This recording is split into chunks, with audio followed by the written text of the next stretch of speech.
लाहौर में जो बारिशें हो रही हैं उसको एंजॉय कर रहे हैं? जी एंजॉय तो हो रहा है, लेकिन जो बारिश के बाद मामलात हो जाते हैं वो बड़े किस तरह की मुश्किलात का सामना करना? अब देखिए मेरा ये मॉर्टन में ही सोसाइटी में यहाँ पे घर है, तो अभी बाइक पे आए तो इस तरह होता है कि जिस तरह एक वीनस बन जाता है। कोई थोड़ी बहुत बारिश भी हो, अब तो थोड़ी ज़्यादा हो जाए तो फिर तो बिल्कुल ही। तो कम बारिश में ज़्यादा पानी आया? जी बिल्कुल। और अभी जो हमारे प्राइम मिनिस्टर हैं अभी के, उनका घर भी इधर करीब ही है मॉर्टन में, तो फिर यहाँ पे ये हाल है। तो आप ये बताएं कि लोकल एरियाज़ में क्या हाल होता होगा।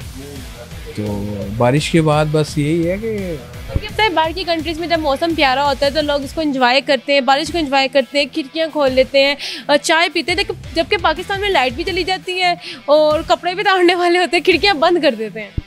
बस पाकिस्तान में यही कुछ है जी। बाहर तो आपके घर में किस तरह की एक्टिविटीज़ होती है जब बारिश का पता चलता आने वाली? नहीं, इस तरह की एक्टिविटीज तो नहीं होती जो आप कह रही हैं, लेकिन ये है कि सिचुएशन जो थी इस टाइप की हो जाती है कि बंदा कहता है यार अब बाहर निकलना भी मुश्किल। इस तरह की बारिश हो जाए, पानी बंद रह जाता है। इतना इतना पानी हो जाता है जी, तो मुश्किल हो जाती है थोड़ी।